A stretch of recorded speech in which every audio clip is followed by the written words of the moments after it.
Good morning বন্ধুরা, আজকে আবার একটা রেসিপি নিয়ে চলে এসেছি।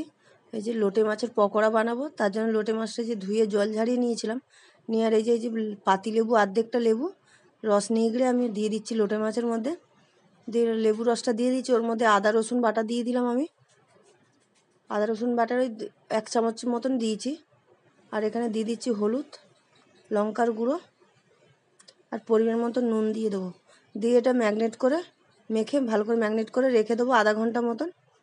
একটু গোলমরিচও দিয়ে দিচ্ছি ওর সাথে।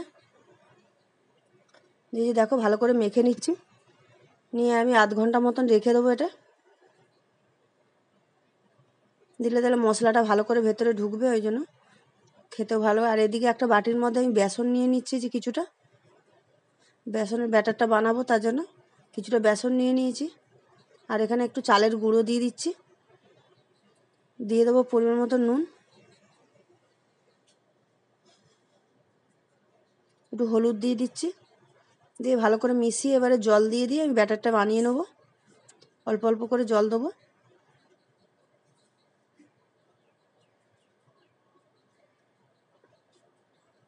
এই দেখো অল্প অল্প জল দিয়ে আমি লোটে মাছ এই ব্যাটারটা বানিয়ে নিচ্ছি। একসাথে পুরো জলটা দিয়ে দিলে না দানা ডেলা ডেলা থেকে যাবে, ওই জন্য অল্প অল্প জল দিয়ে আমি নাড়িয়ে নাড়িয়ে গুলিয়ে নিচ্ছি। দেখো একদম স্মুথ হয়ে গেছে। এভাবে আমি ব্যাটারটা বানিয়ে নিচ্ছি।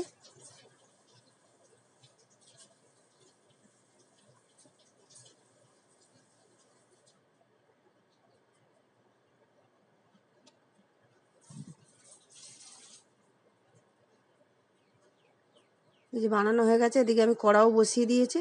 দিয়ে কড়াতে তেল দিয়েছি, তেলটা গরম হয়ে গেছে, গ্যাসটা কমিয়ে দিয়েছি। দিয়ে যে এবারে লোটে মাছটা আমি এই ব্যাটারের মধ্যে ডুবিয়ে এই যে তেলের মধ্যে ছেড়ে দিচ্ছি। গ্যাসটাকে একটু কমিয়ে রাখতে হবে, কেন একটু জোরে দিলে হবে না, ভেতরটা তো ভাজা হবে। তার জন্য গ্যাসটাকে একটু কমিয়ে কমিয়ে ভাজতে হবে প্রথমে। এই যে 1 পিঠ হয়ে গেছে, উল্টে দিচ্ছি।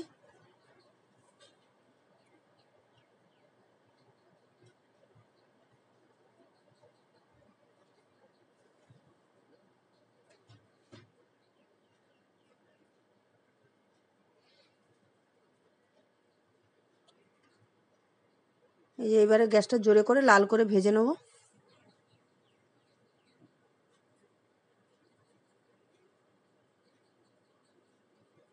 এই দেখো এই যে লাল লাল করে ভেজে নিয়েছি।